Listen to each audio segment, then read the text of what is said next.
Gus katanya tadi tidak diterima sholatnya sebelum orang itu bermakrifat. Pertanyaannya bagaimana dengan orang yang jadi imam sholat di masjid setiap hari jadi imam? Ngaten nggih.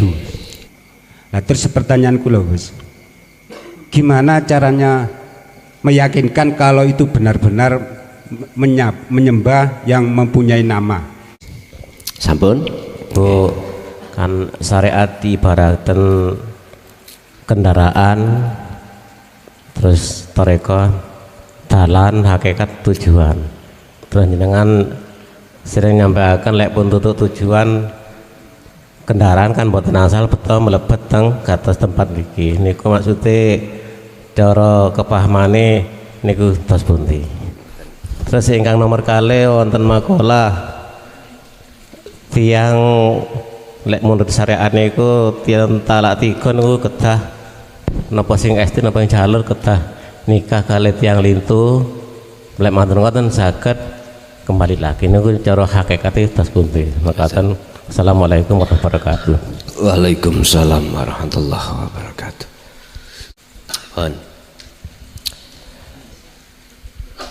Ketika saat sudah melaksanakan hukum hakikat, orang itu istilahnya sudah tahu tujuannya di dunia ini hanya menyembah pada Allah. Otomatis semua perbuatan yang terjadi pada diri seseorang itu ketika berjalan dan menuju dan bertemu Allah, mesti dia selalu mengutamakan pandangan Allah di atas pandangan manusia. Lah, kalau sudah sampai pada tujuan, tadinya torikohnya kita tetepi. Maksud daripada kita kalau sudah sampai tujuan yang disebut makrifat itu otomatis Pak, torikoh hukum apa yang terjadi di situ ketika detik-detik jenengan ada di makrifat tujuan, dia tidak berlaku. Yang berlaku adalah hukum yang jenengan tetapi di situ. Apa itu? Berhubung jenengan sudah sampai tujuan berarti hukum makrifat. Hukum makrifat niku adalah jaiz atau jawas karena ahad. Tatkala jenengan masih ada hukum hakikat, maka yang berlaku di situ hukum hakikat. Lah nyatane hakikat adalah makrifat, jenengan sudah sampai di situ, maka disitulah hukum yang selain makrifat itu tidak berlaku bagi jenengan. Ngoten lho Mas. Detik-detik jenengan ada di makrifat. Sama dengan gini. Kalau tanglet, sekarang saya ada di Indonesia. Hukum yang kalau pakai itu hukum Indonesia atau Malaysia, Pak? Oke. Tapi kalau saya naik pesawat menuju Malaysia, ada syaratnya nggih? Ada. Visa. Terus apa itu? Paspor. Identitas. Harus kita bawa. Tapi ketika saat saya sudah sampai ke Malaysia, mohon maaf, hukum yang berlaku di situ bukan hukum Indonesia tapi hukum Malaysia. Paspor dan visa hanyalah dokumen. Ketika sudah dicek oleh petugas imigrasi sudah layak sesuai dengan aturan yang berlaku, jenengan domisili bertempat ada di Malaysia, berarti harus patuh hukum undang-undang Malaysia. Bagaimana hukum undang-undang di Malaysia? Enggak sama dengan kita. Enggak sama. Jujur mawon Pak. bahas tentang ngeten niki tauhid, saya di sana dicekel, nggak boleh, nggak boleh, apalagi di Saudi, nggak boleh. Boleh itu kalau di ruangan tertutup dengan orang yang tertentu. Artinya apa ya? Golongannya sendiri. Mboten asal kaya ngeton iki secara umum terbuka mboten asal. Apalagi ning mik mboten asal. Kita harus patuh dengan hukum yang terjadi di situ. Pertanyaannya tadi adalah, terus pundi wae pertanyaane lali aku. Hukum hakikat mana? Kalau kita sudah di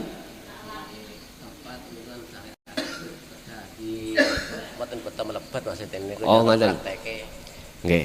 Jadi prakteknya itu adalah ketika jenengan ada di makom makrifat itu sudah mboten terikat. Apa yang ada di hukum makrifat? Yaitu intinya hukum apa dzahiriyah, syariat, thariqat, hakikat itu sudah tidak berlaku.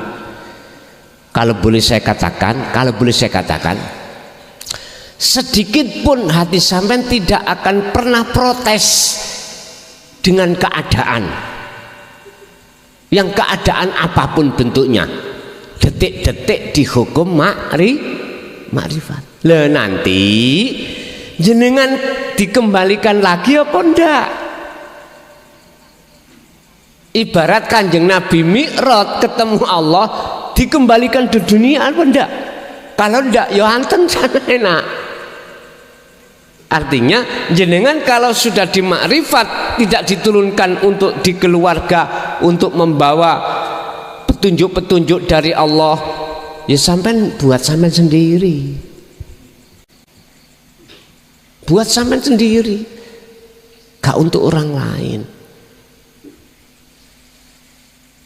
Tapi bagaimana ayatnya ku anfusakum wa alikum naro loh.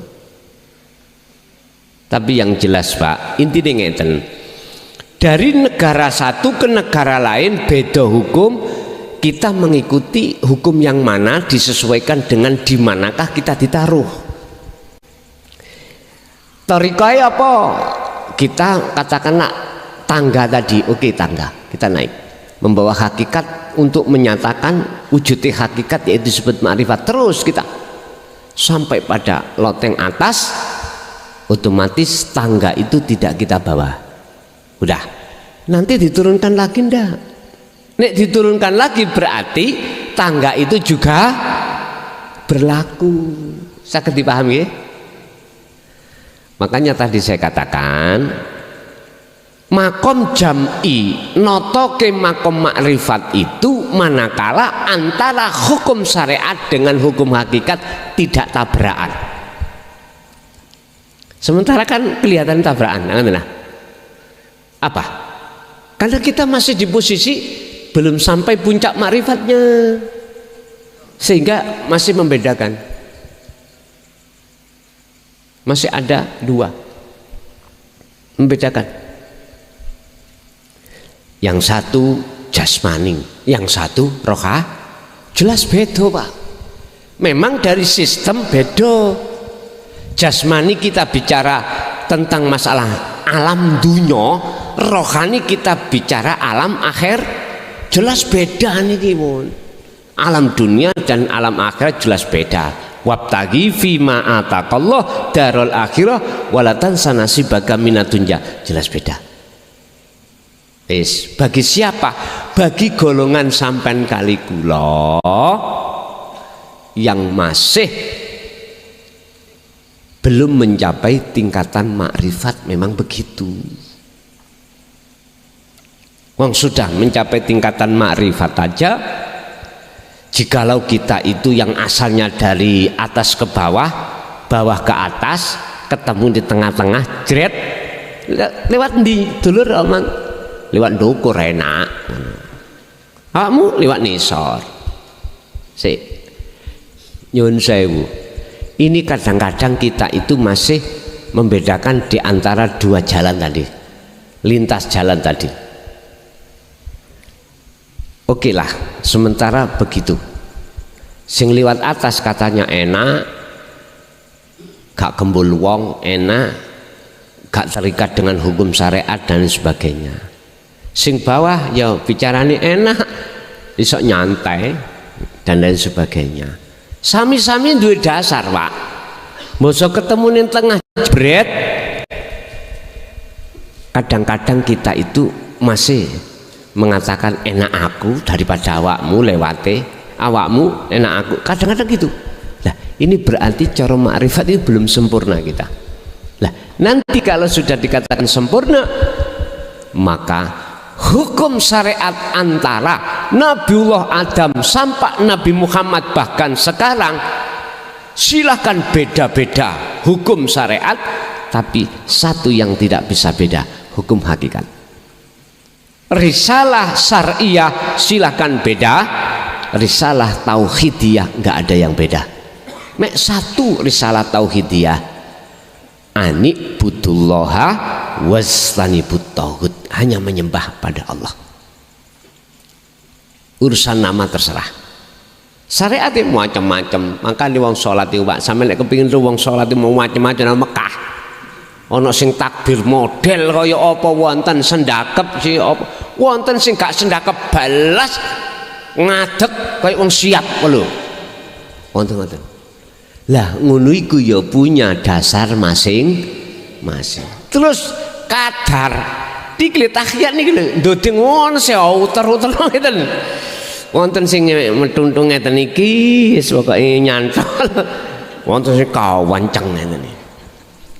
Wis silahkan beda-beda syariat, tapi yang penting hakikatnya tunggal. Ketunggalan hakikat dalam kesempurnaanlah akhirnya tidak ada bedanya antara syariat dan hakikat. Kok iso ngeten? Asli nih Pak, sampean mungkin sampean angen-angen meleh nek wis tutuk kun lak jawab sami dengan apa yang ku katakan malam hari ngeten. Apa laku syariat itu wujude laku hakikat. Aslinya ngono. Sampean kepingin ruh nyatane wujude Allah batin, ya wujude dhahire Allah dunya saisine. Lho ngoten sampean ngoten. Wis cetha wae. Niku nek wis tutuk innani anallah ngoten lho, terus disempurnakne Gusti Allah anallahe njaba jerone disempurnakne baru sama. Kau nak loro wis. Makanya kalau tangklet zamane Kanjeng Nabi Adam, Allahnya sama enggak dengan zaman sekarang? Lah wis sama ya wis. Ya sudah itu. Pangerane maksude nek jenenge terserah jenengan wis jeneng sing apa monggo sak kersa mawon. Pun itu pertama. Jadi cara praktek itu Pak, kita harus menyesuaikan keadaan kita ditaruh di mana. Kalau di makrifat otomatis detik-detik di makrifat, maka selain hukum makrifat niku boten berguna, boten kanggo mungguh jenengan. Boten yang lainnya harus seperti itu, boten, melihat makomnya itu ditaruh di mana. Yang kedua terkait masalah rujuk. Artinya memang di dalam hukum syariat Pak, batas kita talak itu ada 3, nggih. Batas talak itu ada 3. Terserah model talak niku wonten sing ditakjil kaya poso niku lho ya. Tak talak siji wis. Nek ngoten terus bareng ngoten tasik saged rujuk. Saged. Iki talak model pertama, talak tuki pertama. Wis suwe ngoten, gegeran maneh. Tak talak loro iki. Atau tak talak lagi. Berarti wis kegolong 2. Dingen-ngen kok ya gak enak turu ijen. Akhirnya anak ngerespon adem-adem ngeten iki lho Pak ya. Rujuk maneh, rujuk. Pun niki yang ketiga, hati-hati. Niki yang ketiga niki jenengan wis engko nek umpama terjadi maneh wis ora iso balik. Adem ya rasakno dhewe, katuken ya rasakno dhewe. Kembali ada beberapa persyaratan. Iki bahasa syariat. Atau talak model ngeten langsung telu Pak. Saking nemene ya gak betah. Langsung awakmu tak talak telu pun langsung wis gak iso rujuk pun mboten saged. Niki mboten saged. Nek tadi kan bisa masih dua ya toh? Nah, 2 kali. Niki pun mboten saged. Bisa manakala ada persyaratan yang harus ditetepi. Pertama, ketika saat talak niki terjadi, katakanlah tanggal 1 Januari, harus menunggu min salasatil furu', telung persucian ibu niki wau. Nek wis telung persucian baru boleh dinikah orang lain, laki-laki kedua. Wis diteruske niki. Oke. Masa juarang sing gelem bahas teng ngene iki. Paling bahas hukum syariat sing sifatnya guyon ae. Ya nika biasa. Pun. Iki biasa ikut dibahas ning pondok. Kalau si laki-laki kedua ini sudah pertama dia sudah menunggu masa iddah. Sampeyan paham ya? Telung persucian. Syarat yang kedua, laki-laki kedua itu harus sudah dukhul. Ngerti dukhul? Ngeten, nglebokno banyu wedang iki nanggone cangkem.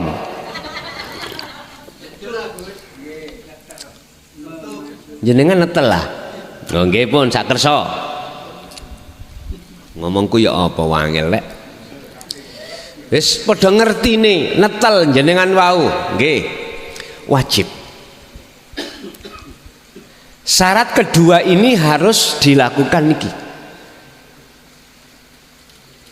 Jadi tidak boleh laki-laki kedua niki mboten normal, gak boleh.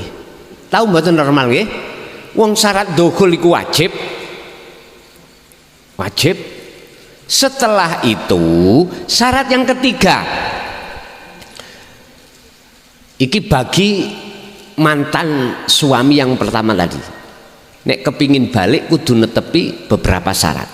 Syarat yang ketiga, si laki kedua iku nalaki gak boleh direncanakan. Satu contoh ini sakit lo ya. Bojo pertama ngomong, duwe kanca. Ya rabin ya, mari ngono ngutus pegaden. Aja kok demok ya ngono. Mboten asal.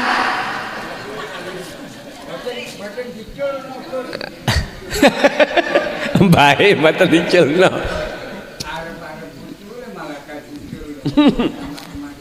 Mboten asal. Jadi suami yang pertama mboten angsal murui ngongkon memerintahkan suami kedua untuk melepaskan. Dari jari suami yang kedua, lah krasa enak, nyaman, lah nyapa tak cul nila ngoten nggih. Loh, itu semuanya untuk pelajaran Pak bagi kita.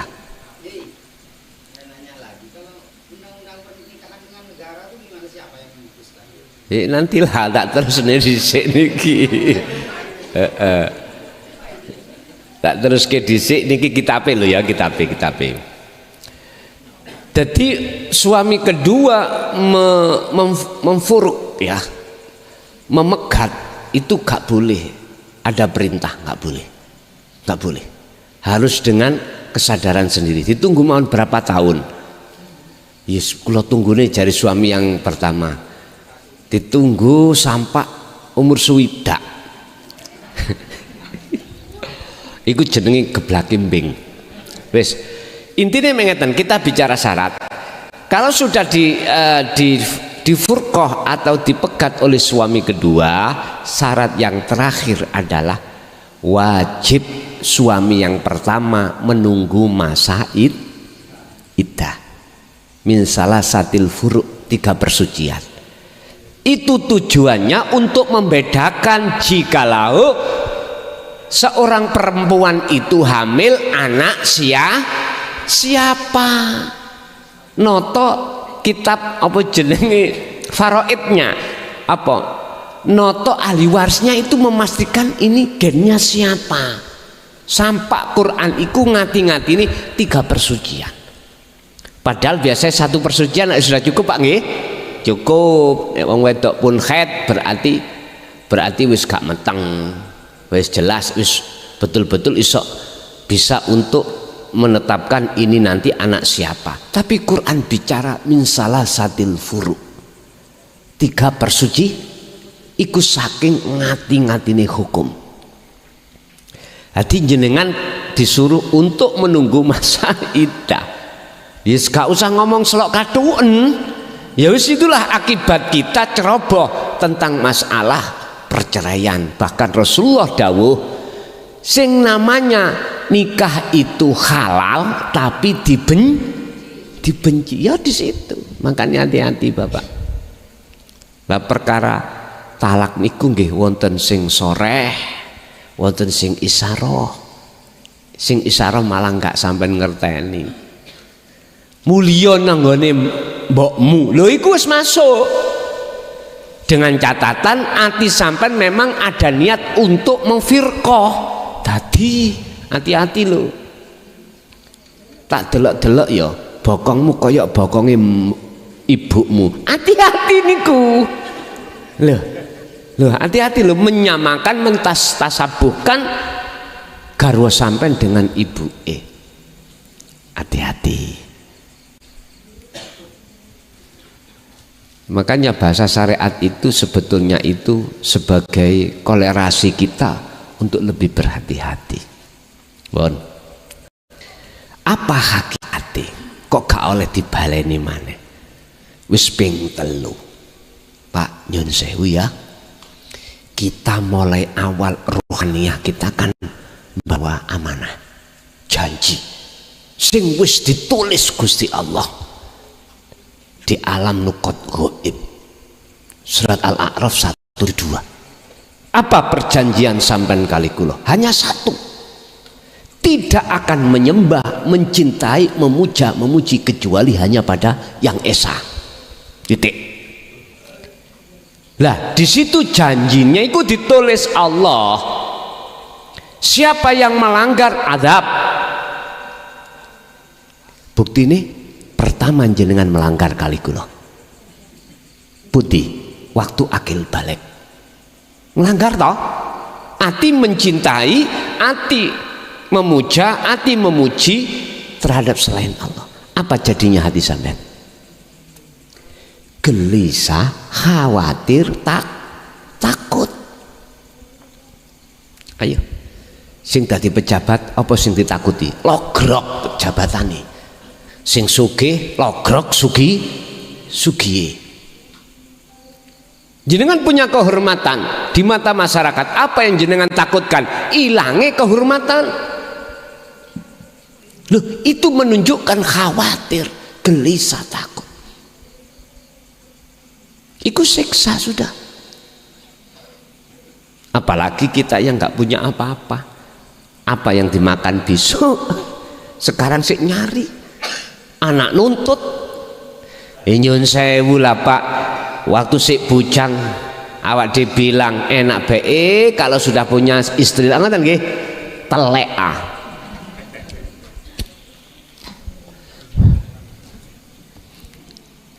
Ketika saat Allah kasihkan istri, apa yang terjadi Pak? Enak sak kelenteng, remeke sak rendeng. Lah aku gak nakut-nakuti, tapi ikilah yang kita alami. Tapi itu tidak akan terjadi.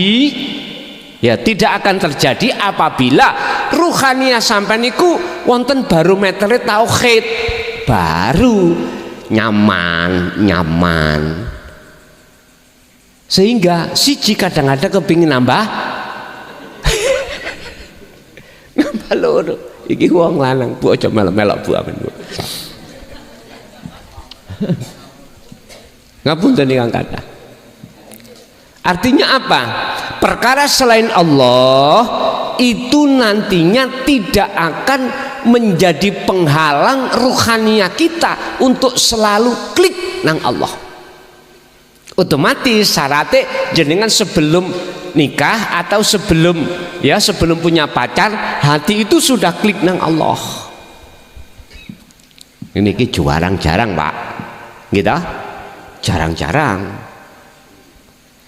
Sing jelas proses kita ketika pegatan ambek Allah. Jelas di situ kita terasa nggak nyaman. Hati bercinta pada selain Allah itu akan menjadikan hati terasa takut, terasa khawatir dan lain sebagainya. Sampai lihat hati beliau-beliau yang sudah jatuh cintanya hanya pada Allah. Bagaimana? Tanya sendiri.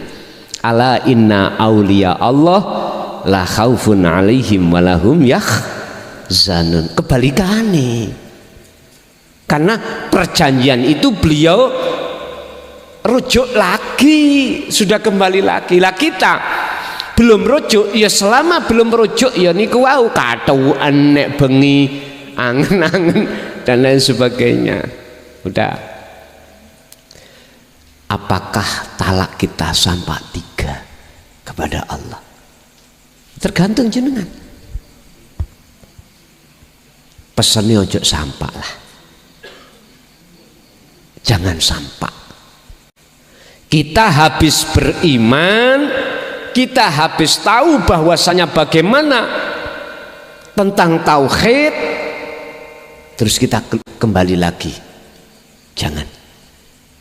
Ruhaniyah yang ku maksud, kembali lagi kita ingkar, jangan. Nanti rujuk maneh. Niki namanya munafik. Artinya nek cara keluar lagi berarti kita murtad. Ruhaniyah nang Allah bukan nang manusia loh ya. Bukan Pak. Nggak ada hubungannya sama sekali dengan manusia. Ada memang gini, jikalau kau sudah masuk thariqahku terus kamu keluar berarti kui murtad. Lah wonten sing ngoten nggih? Murtad kualat awakmu. Lah ngoten nggih? Pak nyun sewu. Bahasa murtad iku hubungannya langsung Allah, bukan sesama manusia atau golongan. Ndak. Sama Allah. Kita asalnya beriman lalu ingkar, itu namanya murtad. Kembali lagi, mohon maaf, hukumnya berat Pak. Daripada kita belum masuk Islam mulai kecil sampai tua atau sampai besar, ini beda. Mulai kecil sampai umur 50 tidak beragama Islam, ketika masuk disebut mu'alaf. Niki beda dengan kita waktu sudah balik Islam umur 20 murtad sampai umur 50 baru melebu lagi. Iki hukumnya beda, lebih berat lagi.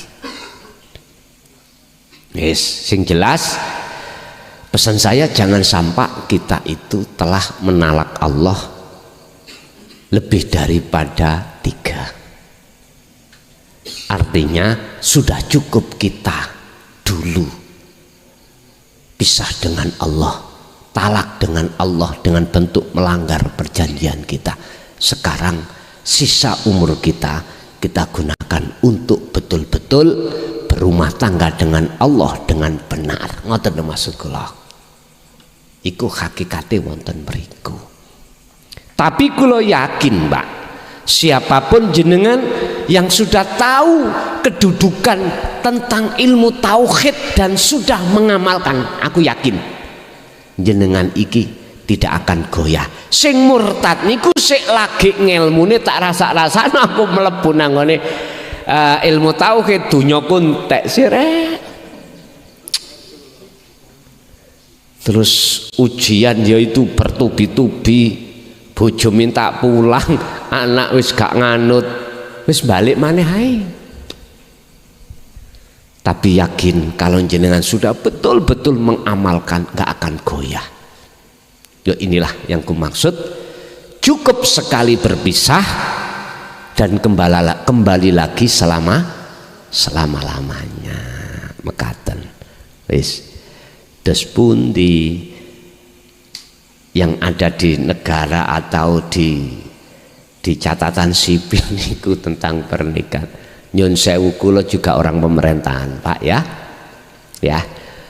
Saya pun tidak bisa menolak apa yang menjadi ketetapan di dalam catatan sipil atau di dalam undang-undang pernikahan di negara itu yang di bawah Kementerian Agama.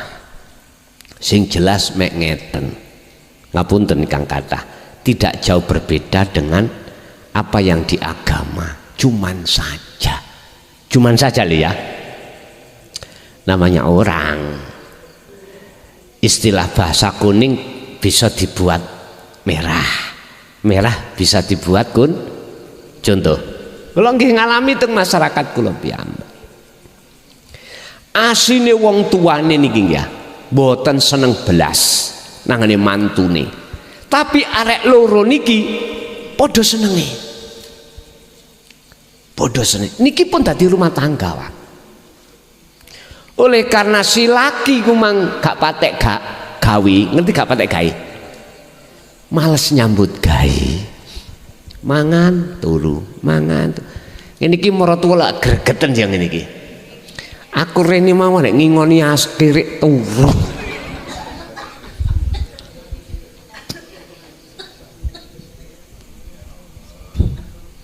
Tapi anak-anaknya itu suka, seneng, walaupun Kang Masih kumang ora patek duwe gawe ya mempunyai penghasilan gian, cuman penghasilan iku mboten ketinggal kadon jenengan kali kula. Jenengan nang sawah jelas kenal to akase, nang kantor nang pabrik niki mboten, jualan ning online. Mertuanya gak ngerti ta ya, padahal duit tabungan kata. Tapi oleh karena orang tua tidak tahu gawene, turu mangan boten ngertos niki putrane dikongkon megat. Lagian dereng duwe anak pun pirang tahun, kira-kira nggih hampir 6 tahun. Wis ngene nduk, alasono nang hakim gak duwe keturunan. Terus memang faktanya ngoten, Pak. Faktanya begitu. Tapi namanya arek iki naluri, sik seneng asline, mboten purun. Akhire jenenge wong tua, Pak. Jenenge anak nggih nurut wong tua meksa-meksa. Akhire tengene pengadilan. Terus nang pengadilan sadurunge disidang niku wonten, Pak, istilah iku sampe mlebu nang ruangan ditakoki dhisik ambek forum apa ngono jenenge nggih ya. Apa ngono jenenge kula supih. Jadi di situ ada petugas yang khusus nyatet-nyatet alasan sampean masukkah dalam kriteria apa perceraian ngoten niku. Wis. Engko nek menawi apa namanya itu masuk dalam kriteria, akhirnya disidang nih. Disidang pun di situ wonten proses namanya lobby. Artinya itu diislah nih, dirunding sik. Duka namine napa niku? Mediasi. Nah, lah mediasi niki wonten mediatornya. Tapi kadang-kadang orang itu wis timbang ribet pasrah ae nanggone kuasa hukum. Cek cepet. Nggih ngapunten Kang kathah, aslinipun asli. Arek loro iki boten purun bisa. Oleh karena tekanan-tekanan. Nyun sewu lho, akhirnya petugas iku wani. Lah terus bagaimana di mata Allah? Ayo, nek petugas berani memisahkan terus memberikan surat cerai.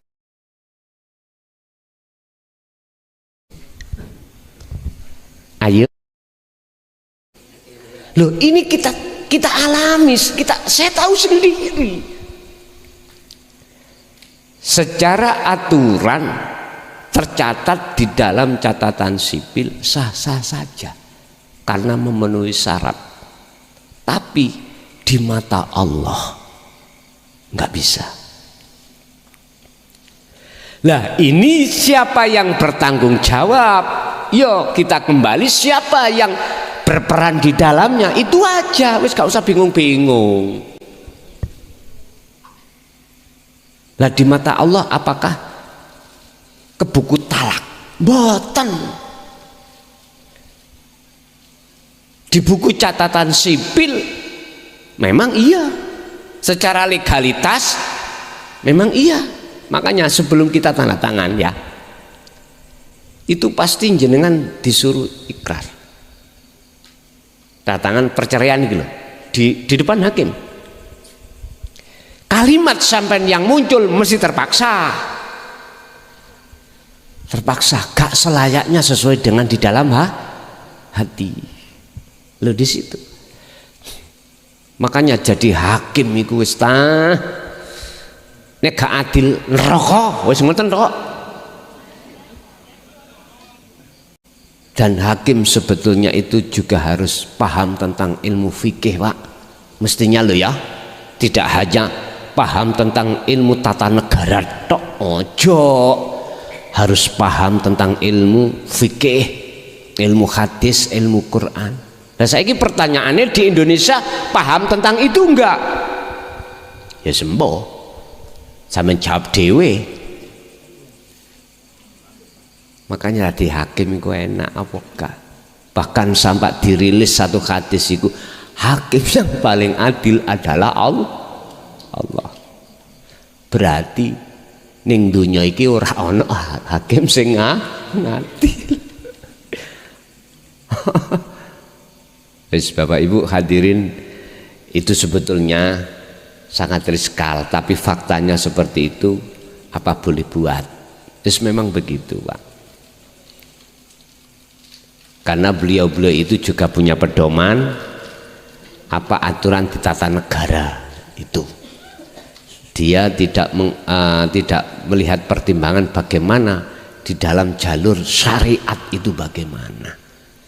Nah, dan sehingga berani untuk mengatakan dan membikinkan satu perceraian. Mohon maaf loh nggih, mohon maaf. Nggih, ada lagi? Assalamualaikum warahmatullahi wabarakatuh. Gus, katanya tadi tidak diterima sholatnya sebelum orang itu bermakrifat. Pertanyaannya bagaimana dengan orang yang jadi imam sholat di masjid setiap hari jadi imam? Itu gimana, Gus? Ngoten nggih. Saya tadi bicara kacamata hakikat lo ya. Beda nek kacamata syariat. Jikalau dilihat dari kacamata hakikat, apabila imamnya tidak diterima Allah, mohon maaf, tinggal makmumnya tadi bagaimana? Lah sing tanggung jawab sapa? Wis, berhubung ini bicara tentang hisab dan penuntutan, otomatis saya bicara syariat kulian. Sing tanggung jawab yo imam, ndase wangi. Anggite enak dadi ndas ngono bae. Makanya orang dihina orang itu jawabannya pasti kepala, raimu, gak mungkin tanganmu lah, gak mungkin nggih. Sing tilok ndas tok. Sebab ngalor yo buntute melok ngalor. Gini Bu, kalau secara kacamata syariat muga-muga diterima, muga ngoten. Tapi secara hakikat hukum kepastian diterima dan tidaknya barometernya itu di makrifat atau enggak. Ingat, di dalam Ihya diceritakan tentang masalah Imam Ghazali. Hanya gara-gara amaliyah beliau membiarkan lalat minum mangsi, itulah dia akhirnya diterima bisa masuk ke rahmatnya Allah.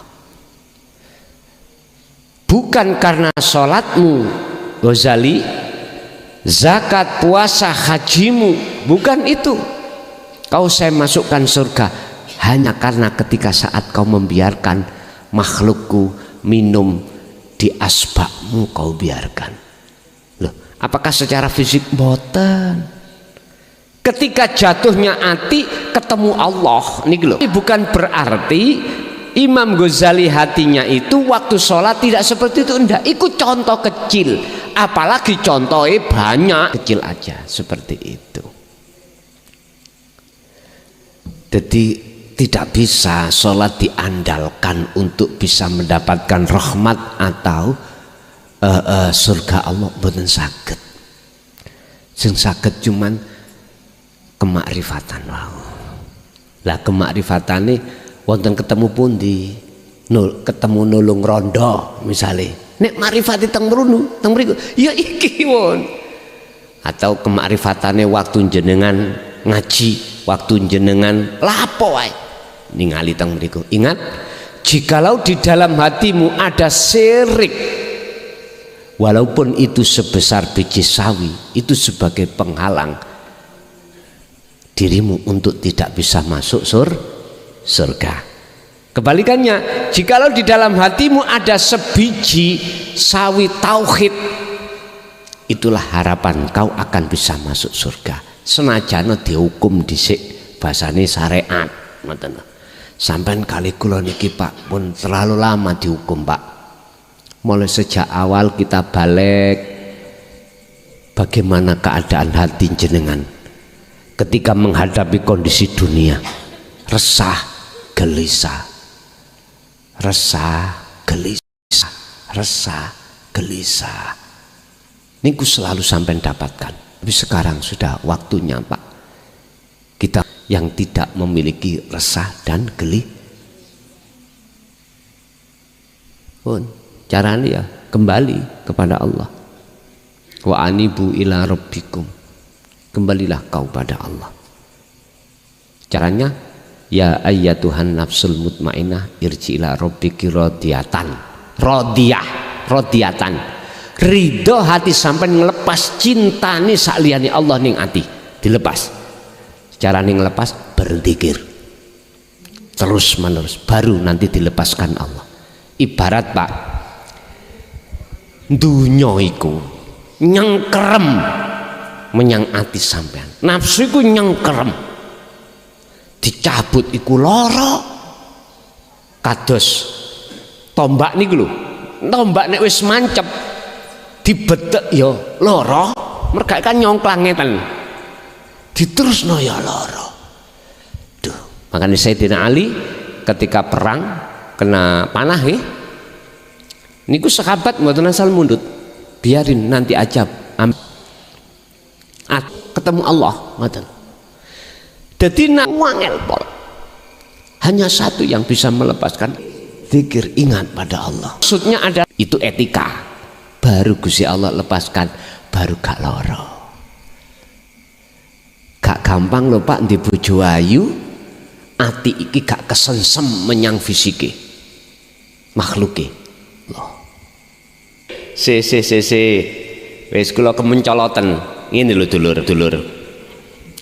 Jenengan nanti akan tahu bahwasanya wujud sakliyane Allah itu tiada, tidak punya wujud.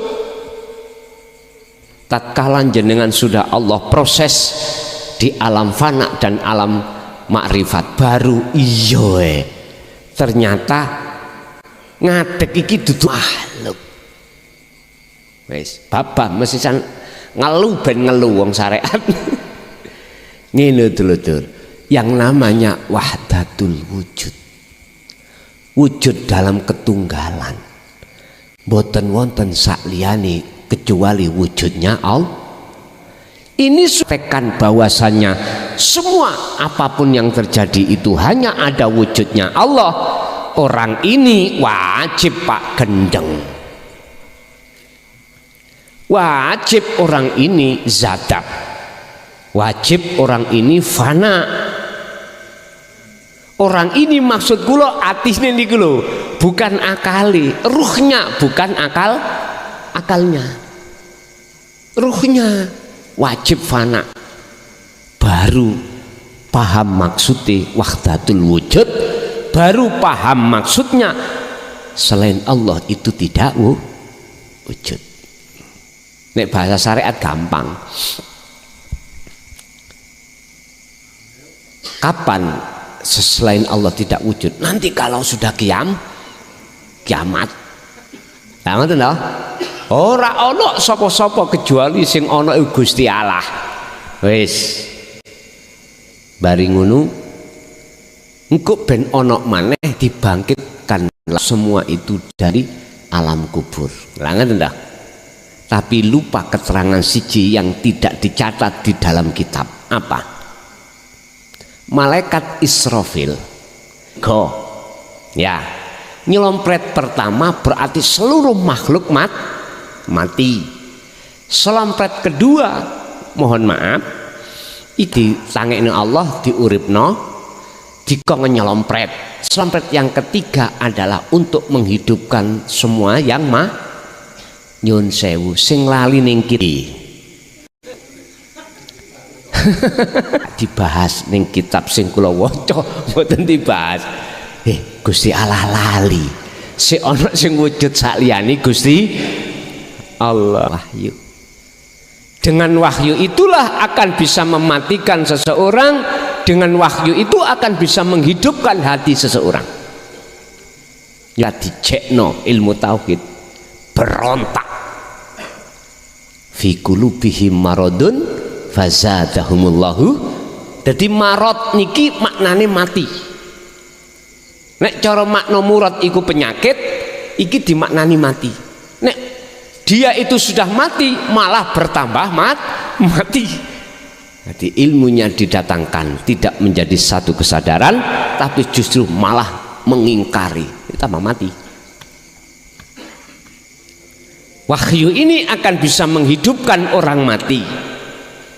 Nyun sewu, artinya hati yang mati tadi dikatakan mati karena hati kita menjadi budaknya nafsu.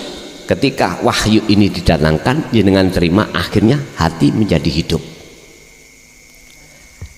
Nabi Musa diceritakan di dalam kitab di dalam Al-Quran surat Al-Baqarah menghidupkan orang mati dengan cara digebuk sebagian daripada tubuhnya sapi. Apa maksudnya? Apa tahfisian anggota tubuh sapi wau bisa buntut lho ya, bisa buntut, bisa sikil, bisa apa kuno cangkeme digebuk nang mati urip, gak ngono maksude. Boten ngoten maksude. Cara hakikate lho ya, nek cara syariate ya wis ngono mbiyen niku. Tapi hakikate boten ngoten maksude. Apa yang dimaksud sebagian dari tubuh bakoroh, tubuh sapi? Niki bukan sapi biasa Pak. Sapi yang tidak pernah dibuat bajak, sapi yang tidak pernah dilakek nih. Ngapunten Kang Kadah. Warnane niku lho kuning. Lha piye ketemu warna kuning ya masan ya gak abang, ya gak putih wis. Niku kan kisah ya. Kisah. Nabi Musa itu bisa menghidupkan orang mati. Bukan syariate maksudnya, hakikate. Itu adalah wahyu, Pak. Maksudnya itu wahyu. Golekane longko, Pak. Longko. Yang dimaksud sapi yang tidak pernah dibuat bajak Cara ruh niki mboten kecampuran urusan dunia. Angel to golekane ngoten. Dari sisi warna aja susah dicari. Niki kan ceritanya dengan Bani Israel sing mboten percaya ngoten lho. Ya Allah. Akhirnya artinya mek ngeten tok. Ilmu itu gak angger ana atine wong. Ilmu itu, wahyu itu hanya ditaruh Allah di dalam hatinya seseorang yang betul-betul mingkol bin salim, hati yang sudah Allah selamatkan dari pengaruhi hawa nafsu. Muncul ini sebagian daripada tubuh wong mati urip, artinya hati yang mati digebukno dengan wahyu iki terus diterima urip, artinya hati sampean akan menjadi hati yang hidup. Di situ loh maksudnya. Makanya ning Quran niku mengkilah nek pun dibuka Al-Qur'anul Qadim sampean kari ngene, oh iku ta maksude, mek ngoten tok. Tinggal jenengan mengke condong nglampahi apa ora. Makanya ilmu-ilmu kedikdayaan biyen lak teko Quran diwaca terus ditirakati lak ngoten nah. Akhirnya dadi kasat karomah. Asline mboten wonten mriku. Ketemune wonten hakikat makrifat iku ya apa nang Gusti Allah. Berhubung iku dilakoni goleki ning kedikdayaan ya wis ketemune ya mek iku mang tok. Ibarate jenengan mengke nek ngamalno surat Al-Baqarah ayat berapa itu tadi kula lupa. Engko ya iso nguripno wong mati. Cara dhahire dadi wong mati sampean demok mbuh apane urip maneh. Niku nek memang diizini dening Gusti Allah. Tapi tak ingatno, rugi sampean nek ngamalno iku lapo. Dudu iku tujuane Quran wahyu diturunkan, itu bukan itu kan. Tujuannya cuma satu, memberikan hidayah hati sampean supaya bisa kembali kepada Allah. Nggih. Nggih, bentek ditanggung imam ibu. Ngoten mawon cara syariate ya. Ngoten. Nek cara hakate wong wuta nuntun wong wuta, karo-karone nggih kecebur. Nggih, monggo. Assalamualaikum warahmatullahi wabarakatuh. Sebelumnya mohon maaf Gus dumateng Gus Lason lan dumateng para jamaah bilih pertanyaan kula niki kirang berkualitas. Gini Gus, selama saya mengamalkan dinut tauhid ini Gus, kok akhir-akhir ini muncul perasaan saya ini menguji atau menyembah Allah atau menyembah yang punya nama gitu. Nah terus pertanyaanku loh Gus, gimana caranya meyakinkan kalau itu benar-benar menyembah yang mempunyai nama gitu. Ya gitu Gus, sekian. Sampun? Oke, ngeten Pak. Kita wajib untuk dikenalkan proses di dalam makom muraqabah yang kami sebut di depan tadi. Makom Allah itu di dalam hati terasa dekat. Bukan Allah yang kumaksud nama, tapi yang memiliki nama. Buktinya apa? Allah terasa, wujudi Allah terasa dekat. Malatastati ru'yatahu wa huwa wujudullah. Apa yang tidak bisa dilihat mata dohir itu wujudnya Allah. Satu. Nomor dua, walillahil masyriq wal maghrib. Walillah iku tetap kedue Allah. Apa al-masyriku perkara apa wae sing wonten jagat timur wal maghribu, lan apapun yang ada di dalam jagat barat iku lillah. Lillah iku bisa jenengan artikan memaknai dengan memiliki, yang memiliki. Bisa jadi sampai artikan yang menguasai. Bisa jadi jeneng hak milik itu kan ya nggak bisa lepas dari penguasaan toh Pak. Dari ayat ini jenengan membuktikan bahwasanya manusia, makhluk termasuk diri kita itu dalam penguasaan Allah. Mana yang mata dohir tidak bisa melihat sesuatu, itulah wujudnya Allah. Contoh jenengan gerak nih, mata yang tidak bisa melihat mana? Mata kita bisa melihat fisik, lah ngoten nggih. Tapi mana yang tidak bisa dilihat oleh mata fisik? Inilah wujudnya Allah. Itulah Pak yang dimaksud surat Al-Hadid, Allah iku ya ning jero ya ning njaba, di luar dan di dalam. Tapi kasat mata dohir tidak bisa melihat, ini berarti inilah wujudnya Allah. Kalau jenengan sudah di situ, maka inilah tetanda ruh sampean iku sudah Allah tarik di dalam alam muraqabah. Wajib niki jenengan dikenalkan Allah dan dilibatkan di dalamnya alam muraqabah itu wajib. Karena ini proses wasilun memang seperti itu, Pak. Udah. Setelah itu seiring berjalannya jenengan terus hati itu merasakan kehadiran Allah sebagai pelaku sang penggerak, maka otomatis jenengan suatu saat ruh hati sampean iku ditarik ning alam fana. Tandanya bagaimana?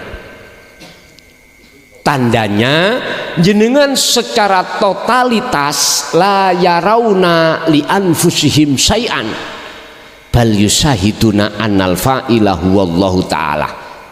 Jenengan sudah tidak bisa melihat keakuan sampean, sudah nggak bisa melihat, meyakini merasakan keakuan kita sebagai makhluk sudah tidak bisa. Nah terus tinggallah nyatanya keakuan Allah, wujudnya keakuan ini sing kula maksud innani anallah. Tinggal teng mriku mon. Niki cara yang spesifik lho Pak ya. Cara yang cepat mungguh jenengan lampai untuk mengenal dan tahu dan ketemu mana sih wujude Allah di situ. Gampang wis mek ngeten tok sampean. Etika kudu sampean gawa. Urusan jenengan ditarik ning fana urusane Gusti, ditarik ning makrifat urusan Gusti. Urusan sampean niku namung jalakno etika akhlak ilahiyah, hanya itu aja. Dalam sholatnya berilahiyah, dalam makannya berilahiyah, dalam minum merokoknya semua berilahiyah. Niki lho sing dimaksud akhlak ilahiyah niku wonten mriku. Nikilah yang kula maksud husnul khuluq, sak bagus-baguse pira-pira akhlak. Nek cara wong Jawa iki cara ati wis nggawa akhlak berbudi luhur wonten mriku. Nggih. Asih wonten. Nggih, pertanyaan niku nek kula mulut kula nggih berbobot, Pak. Daripada tanya garwa sampean pinten, anak sampean pinten, piye carane salat sing bener, rakaate dhuwur apa petang rakaat, ya sik berbobot pertanyaan itu tadi. Sebab pertanyaan itu tidak semua alim ulama bisa jawab. Alim ulama yang sifatnya syariat loh nggih, mboten saged jawab. Paling jawab kok wis gini lho. Awakmu berupaya tak ngerti artine sing kok waca. Fatihah iku ya apa kudu ngerti artine. Tahiyat iku ya apa kudu ngerti. Pak, nggih ngapunten. Nggih mboten saged tetep. Mboten saged. Jawabane iku Al-Baqarah 238. Jawabannya waqumu lillahi qanitin. Jikalau Anda ingin bisa untuk sholat khusyuk, ya khafidu ala sholawah was sholatil wusta, baru sakit ketemu teng mriku.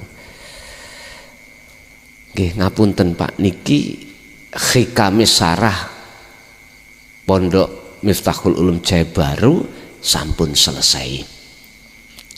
Lah teng mriku wonten dua pilihan. Kula mboten saged ngomong karena memang halamannya itu mencapai 2000 berapa gitu ya. Duh. Umpama kula omong tebeli sakmenten iki. Nek dijadikan satu lho nggih. Dadi ben gak berat. Ben gak berat. Kula niki asline mikir umat iki regane niku abot.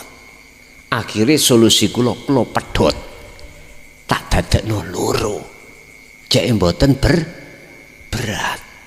Masalah ekonomi kita kan macam-macam toh Pak ya. Ekonomi kita macam-macam. Apalagi nanti kalau kita sudah menginjak Al-Qur'anul Qadim. Aduh. Insyaallah. Kalau nek ngomong masalah urusan dunia ini mboten saged lho, mboten saged. Mboten saged. Tapi bagaimana caranya kalangan menengah ke bawah itu jadi ringan, bisa dijangkau. Niki kok umpami kula lebokno hukum sing biasane kanca-kanca ahli tasawuf ngregani, nggih mboten saged ngomong kula. Kula mboten derek niku. Niki mawon sing awak dhewe kemarin menerbitkan kitab Jalan Rahasia Menuju Makrifat jilid 1. Itu aja 100 berapa itu? 150. Terus sing jilid 2 125, sing jilid 3 130. Itu masih bisa dijangkau. Terus nek menginjak nanggone nggih ngapunten ingkang kathah sarai hikam niku ya napa niku. Wis terserah mengke pengurus kula tak musyawarah ya apa sekirane iku bisa dijangkau oleh masyarakat menengah ke bawah. Nek menengah ke atas wis mboten mikir kula. Mboten mikir. Menengah ke bawah niku lho sing kula maksud niku. Sebab semua itu pasti akan ingin memiliki, apalagi sing penasaran tentang Al-Qur'anul Qadim. Iku gak cukup biaya tok Pak, juga ruhaniyah. Biaya punya, tapi ruhaniyah sampean iki boten memungkinkan, boten saged. Boten saged. Ruhaniyah sampean minimal itu sudah duduk di muraqabah, minimal loh niki. Minimal bisa jadi itu tidak bisa, tapi kalau jenengan itu sudah ada di fana utawa makrifat kantun nyocok-nyocok antara tulisan ambek ningati sampean padha apa ora, wis mesti padha nih. Sebab sejatine apa sing ana njaba pancaran teko jero lho ngaten lho. Berhubung jerone durung jelas nontok mesti protes sampean. Ngapunten kang kathah. Satu kalimat saja dalam surah Al-Baqarah 54 Allah katakan wa idz qala Musa liqaumihi ya qaumi innakum zalamtum anfusakum bittikhadikumul ijla. Diomongno jero atimu iku apa akeh anake sapi ngono iku saged diterima ta? Anake sapi namine pedet to, mosok urip nang jero kene lho. Lah gak paham to? Mboten paham. Sapi sak anake iki urip nang njaba iki son. Kok iso ana jero ati? Lah, nolak to? Akhirnya mboten saged sampeyan trima kitabe. Karena sapi ini si ana njaba. Durung ngerti sapi jero, anake sapi lak cilik ta, Pak. Tapi ning jero iki luwih gedhe daripada mboke sapi njaba. Lho ngoten niku. Artine he kaumku, kamu telah melakukan zalim, perbuatan zalim terhadap dirimu dengan bentuk ngingu anak sapi ning jero ati. Ngingu anak sapi ning jero ati. Ngeluh Pak jenengan. Anak sapi nek gadangan kok nek jerone ati. Lah wis iku contoh kecil mawon. Nggih. Nggih. Tasik wonten. Sampun cukup? Nggih, Bapak Ibu monggo kita tutup sarana doa Fatihah. Segala apa yang Allah berikan pada kesempatan malam hari ini jadi ilmu ingkang manfaah barokah fitini wa dunya wal akhirah. Lahumul Fatihah. Bismillahirrahmanirrahim.